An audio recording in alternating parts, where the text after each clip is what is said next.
ప్రకాష్ రాజు లేని మాట ఏం అనలేదు. చాలా మందికి ఉన్న అభిప్రాయమే ఆయన ప్రకటించాడు. అంతకు మించి ఏమీ లేదు. అంటే పవన్ కళ్యాణ్ మొదటి నుంచి తన్ని తాను ప్రపంచానికి ఒక పద్ధతిలో ప్రొజెక్ట్ చేసుకుంటూ వెడుతున్నాడు. ఆ ప్రొజెక్షన్స్ మీద జనాలకి కొన్ని అంచనాలు ఏర్పడతాయి. అట్లా ప్రకాష్ రాజుకు కూడా కొన్ని అంచనాలు ఏర్పడినాయి. ప్రకాష్ రాజుకి ఏర్పడిన అంచనాలు చాలా మందికి ఏర్పడ్డాయి. ఒకళ్ళు కాదు, నేను చాలా మందిని చూశా. ఇప్పుడు ఆయన కాంపౌండ్లో ఆయనే చెప్పినట్టుగా ఆయన ఒక దశలో గద్దర్ అన్నాడు. గద్దర్తో మాట్లాడాడు. కొంత లెఫ్ట్ మూమెంట్ పట్ల ఆయన అనురక్తితో ఉన్న సందర్భాలు ఉన్నాయి. ఆయన చెగువేరా అనేవాడు. యాక్చువల్గా చెగువేరా సిద్ధాంతం ఏమిటి? విప్లవకారుడు ఒక ప్రాంతానికి ఒక వ్యవహారానికి పరిమితం కాకూడదు, వాడు నిరంతరం అంటే విప్లవాన్ని ఎగుమతి చేయటం అనేది ఆయన ప్రోగ్రాం. ఒక దేశంలో విప్లవం విజయవంతం అయిపోయిన తర్వాత ఈ అనుభవం తీసుకుని వీళ్ళు అంటే ఇమ్మీడియట్గా ఇక్కడ రాజ్యాధికారంలోకి వచ్చేసామని చెప్పి తృప్తి పడకుండా ఈ విప్లవాన్ని ప్రపంచవ్యాప్తం చేస్తే తప్ప ఇది నిలబడదు. పక్కన ఇలాంటి సమాజమే ఉండి మనం ఇక్కడ విప్లవం సాధిస్తే రేపో ఎల్లుండో దాని ప్రభావం ఇక్కడ పడి ఇది పోవచ్చు. అందుకని ఈ విప్లవాన్ని ఎగుమతి చేయటం అనే కాన్సెప్ట్తో ఆయన క్యూబాలో యుద్ధం జరిగిపోయి అక్కడ సక్సెస్ అయిపోయిన తర్వాత కూడా ఆయన వెళ్ళిపోయాడు. అక్కడే నిలబడలేదు. వెళ్ళిపోయిన తర్వాత ఇంకొక చోట కదా ఆయన చనిపోయింది. ఇలా ఒక స్పిరిట్తో ట్రావెల్ అయినటువంటి జీవితం అది నాకు ప్రేరణ అని చెప్పాడు.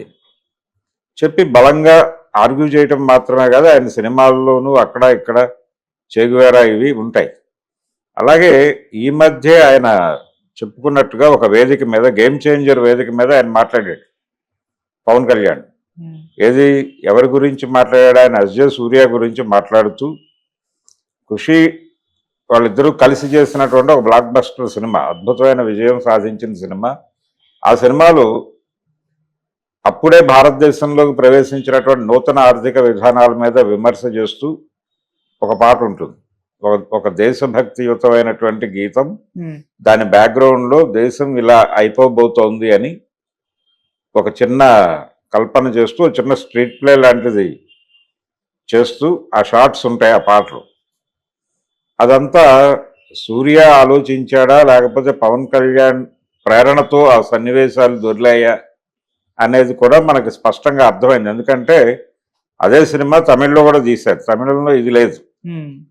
సో ఇది పవన్ కళ్యాణ్ ఇంటర్వ్యూన్ అయ్యి వీళ్ళిద్దరూ కలిసి కల్పించినటువంటి సన్నివేశాలు అనేది అర్థమైంది ప్రపంచానికి. సో పవన్ కళ్యాణ్ కొంత ఒక ఐడియాలజీ ఉంది అతనికి అనే అభిప్రాయం జనాలకు కలగటం మొదలైంది. ఈ క్రమంలోనే ఆయన జానీ సినిమాలో కూడా మాస్టర్జీతో పాటలు రాయించుకున్నాడు. మాస్టర్జీ లెఫ్ట్ ఉద్యమాలతో నడిచినటువంటి మనిషి. ఆయనతో పాటలు రాయించుకుని అందులో నారాజు కాకుర మా అన్నయ్య అని ఒక పాట ఉంటుంది. నవాబులు నిర్మించిన నగరంలుంటూ కులమతాల గొడవలు నీకెందుకు రన్నా అంటాడు అని పాట ఉంది. దానిలో మతోన్మాదం మీద చాలా సీరియస్గానే క్రిటిసిజం పెడతాడు. ఆయన పెట్టి కొంచెం తను కొత్తగా ఆలోచిస్తున్నాడు అనేది అనిపించేలాగా చేశాడు. ఆయన కల్పించిన అభిప్రాయాలే ఇవన్నీ. ఎవరో ఆయన మీద రుద్దిన అభిప్రాయాలు కాదు. ఆయనే తన సినిమాల ద్వారా, తన వ్యవహారాల ద్వారా, తను కలిసే వ్యక్తుల ద్వారా ప్రపంచానికి అర్థం చేయించినటువంటి వ్యవహారం. అదే ప్రకాష్ రాజుకు కూడా అర్థమై ఉంటుంది. ప్రకాష్ రాజు అతను కలిసి సినిమాలు చేశారు కదా. బద్రీ సినిమాలో వాళ్ళిద్దరూ ఒకళ్ళ మీద ఒకళ్ళు పోటీగా నటించిన సందర్భంలోని ఇంటరాక్షన్ ఉంటుంది కదా. ఆ ఇంటరాక్షన్ సందర్భంగా ఈయన అప్పటికున్నటువంటి అభిప్రాయాలు, ఈయన భావజాలం ఆయనకి వ్యక్తీకరించి ఉంటాడు కదా. ఆయనకు ఒక పిక్చర్ వచ్చి ఉంటుంది కదా ఈయన మీద. ఇలా ప్రతి ఒక్కరికి పవన్ కళ్యాణ్ అంటే ఒక ఇమేజ్ ఏర్పడిపోయింది. ఏర్పడిన తర్వాత ఈయన మళ్ళీ ఒక టర్న్ ఈ ప్రకటన చేసినప్పుడు కూడా ఆయన లెఫ్ట్ ఐడియాలజీతో ముందడుగు వేస్తాడు అని చాలామంది అనుకున్నారు. ఆయన ఆ ధోరణిలోనే మాట్లాడాడు. ఇంకా డయాస్ మీద ఎవరో ఉండరు, ఆయన ఒకడే ఎక్కి మాట్లాడేసి దిగి వెళ్ళిపోతాడు అంతే. ఇలా ఒక 2 మీటింగ్స్ నడిచినాయి. పవనిజం అనేటువంటి ఒక పుస్తకం మార్కెట్లోకి వచ్చింది. ఆయన అనుమతితోనే వచ్చింది అది అనేది అందరికీ తెలిసిన విషయం. ఇలా మొదలై ఆయన నెమ్మదిగా వెళ్ళి నరేంద్ర మోడీని కలిసి నరేంద్ర మోడీ అంతటి అద్భుతమైన నాయకుడు లేడు అని చెప్పడం చాలామందిని గాయపరిచింది. అంటే ఆయన మీద అభిప్రాయాలు, నేను ఈ అభిప్రాయాలు కల్పించానా మీకు, నేను అది కల్పించుకోవడం మీ భ్రమ అని ఆయన కోప్పడొచ్చుగాక పవన్ కళ్యాణ్. కానీ ఆయన అలా నరేంద్ర మోడీని కలిసి ఉంటే సరిపోయేది, కానీ ఆయన అక్కడితో ఆగలేదు. ఒక అడుగు ముందుకేసి ఆయన్ని ఈ దేశానికి విముక్తి ప్రసాదించడానికి వచ్చినటువంటి ఒక అతీత శక్తి పంపించిన దైవదూత, అంటే దాదాపు ఆయన్ని దేవదూతగానే మాట్లాడేశాడు. ఆ తర్వాత తానే దైవము అని కూడా అనేసుకున్నాడు ఆయన. అదొక ధోరణి. ఇలా పవన్ కళ్యాణ్ గారు ఓపెన్ అయ్యాడు. ఓపెన్ అయ్యి 2014 ఎలక్షన్స్లో ఆయన బయట నుంచి మద్దతు ఇచ్చి, అంటే ఇంటర్నల్గా మద్దతు ఇచ్చి పోటీలో లేకుండా కూటమి ప్రభుత్వం ఏర్పాటులో తన వంతు కృషి చేశాడు. ఆ 3 పార్టీలు కలిసే ఎన్నికలకు వెళ్ళాయి, జనసేన, బీజేపీ, టీడీపీ. ఆ తర్వాత 2019 ఎలక్షన్స్కి వచ్చేసరికి ఈయన ఆ 2 పార్టీల మీద విమర్శ చేశాడు. నరేంద్ర మోడీ మీద విమర్శలు చేశాడు, అలాగే చంద్రబాబు అండ్ లోకేష్ మీద విమర్శలు చేసి తీవ్రమైన ఘాటు విమర్శలు గుంటూరు జిల్లాలోనే చేసి ఆయన లెఫ్ట్ పార్టీలతో కలిసి ఎన్నికలకు వెళ్ళాడు. ఇదొక యూటర్న్.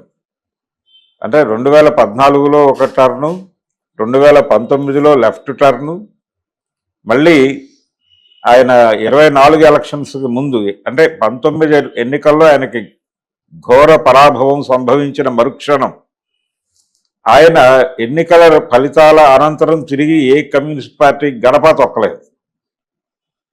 అదొక విచిత్రం. ఇప్పుడు జనరల్గా ఎన్నికల ఫలితాల అనంతరం కూర్చుని సమీక్షించుకోవడం లాంటి పని కూడా చేయలే. రిజల్ట్స్ వచ్చిన తర్వాత కొంతకాలం మౌనంగా ఉండిపోయాడు ఆయన. ఉండిపోయి నెమ్మదిగా జగన్ మీద విమర్శలు చేయటం మొదలుపెట్టాడు.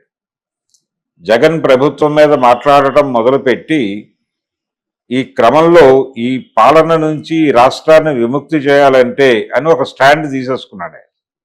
ఏది అందరికంటే ముందే ఈ స్టాండ్ ప్రకటించి అన్ని పార్టీలు కలిసికట్టుగా నిలబడి రాక్షస పాలన అంతం చేయాలి అన్నాడు. ఆ లెవెల్ ఎక్స్ప్రెషన్స్ ఇచ్చాడు ఆయన. ఇచ్చి యుద్ధంలో 100% విజయం సాధించినట్టుగా ప్రపంచానికి చాటుకున్నాడు. ఇప్పుడు ఇది పొలిటికల్ కెరియర్కి సంబంధించి, ఐడియాలజీకి సంబంధించి ఆయన ఆ మధ్య చూసాం ప్రాయశ్చిత్త దీక్ష అనే పేరుతో ఆయన చేసిన గందరగోళం. అంటే ఒకప్పుడు నవాబులు నిర్మించిన నగరములుంటూ కులమతాల గొడవలు నీకెందుకు రన్నా అని పాడిన వ్యక్తి ప్రాయశ్చిత్త దీక్షలు చేయటం, ప్రసాదం కలుషితమైపోయిందని ఆయన ఎక్కడ ఆత్మహత్యకు పాల్పడతాడో, తనని తాను ఈ ప్రాయశ్చిత్తం పేరుతో తాను ఎక్కడ నిర్మూలించుకుంటాడో అని భయం కలిగించే లెవెల్లో ఆయన అభినయం నడిచింది పవన్ కళ్యాణ్. చాలా అగ్రెసివ్గా మాట్లాడాడు ఆ రోజు ప్రాయశ్చిత్త దీక్ష సందర్భంగా. పైగా అంతకుముందు కొండగట్టు దగ్గర మాట్లాడుతూ చాలా అగ్రెసివ్గా ఆయన సనాతన ధర్మము అవి ఇవి అని చాలా అగ్రెసివ్గా మాట్లాడాడు. ఆయన రకరకాల విన్యాసాల్లో భాగంగా ఈయన ప్రయాణం చాలా కాన్షియస్గా జల్సా సినిమా దగ్గర నుంచి ఈయన టర్న్ కనిపిస్తుంది టువర్డ్స్ రైట్.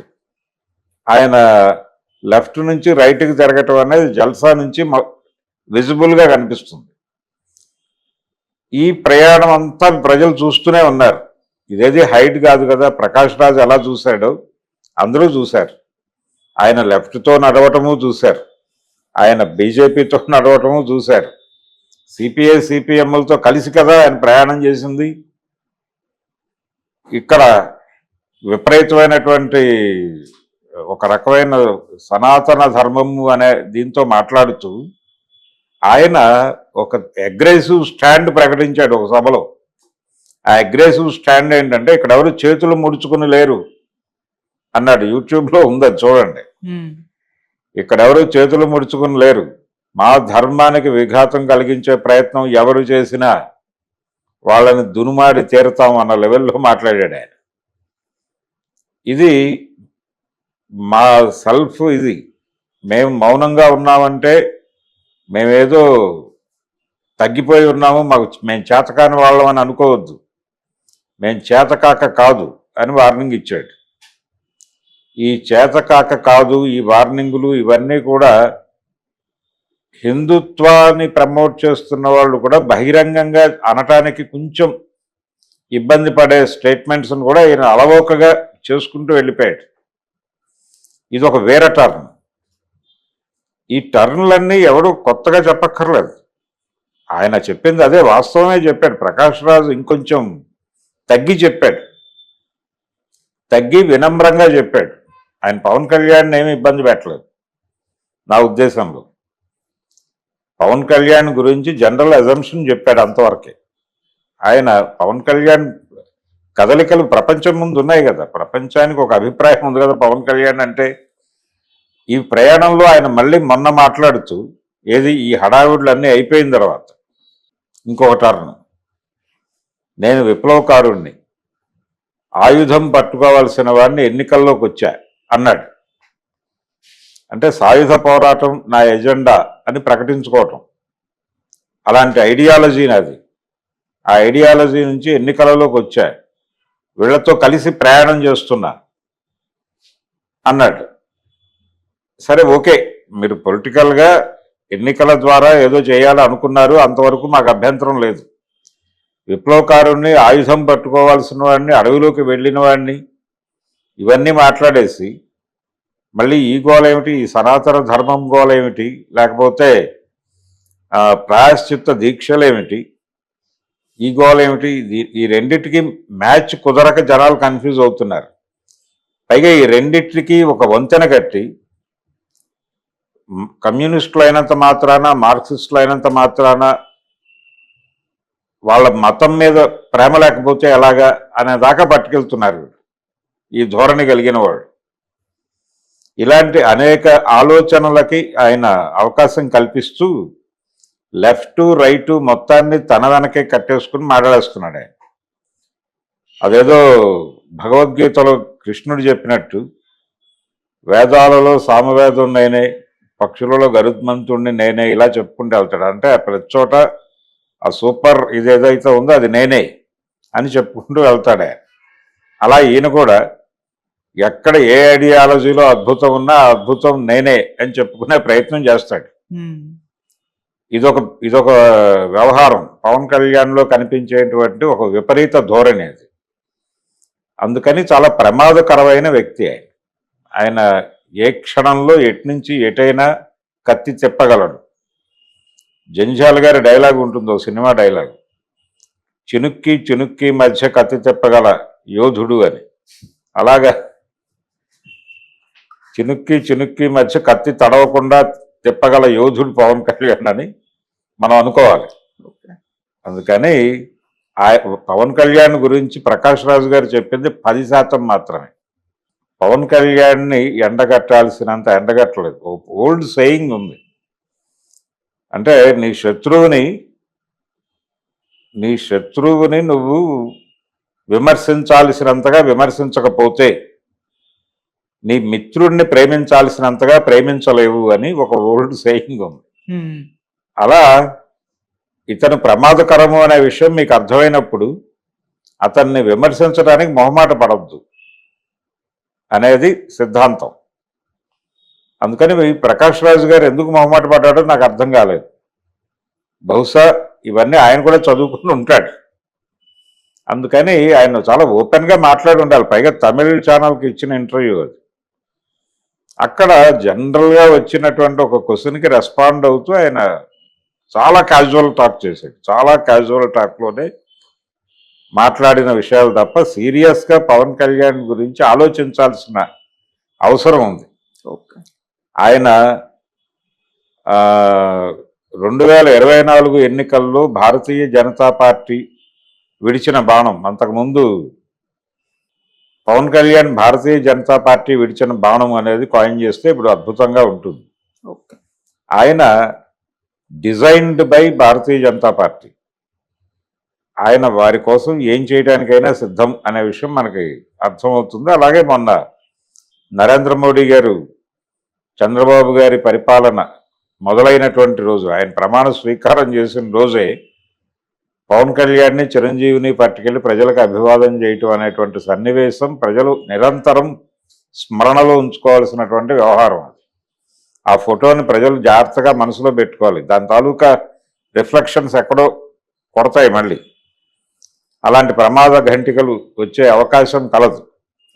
అదే తెలుగుదేశం పార్టీలో ఇప్పుడు గందరగోళం కావడానికి కారణం అదే. ఆయన ఫుట్బాల్ లాంటివాడు కాదు, పాయసంలో గరిట లాంటివాడు. అంటే పాయసంలో గరిటకి ఆ పాయసం టేస్ట్ తెలియదు, దాని వేడి తెలియదు, జస్ట్ ఉంటుంది అంతే సర్వ్ చేయటానికి. అలా భారతీయ జనతా పార్టీ ఆయన్ని పాయసంలో గరిట్లాగా వాడుతోంది అని ఆయన సన్నిహితుల్లోనే 2-3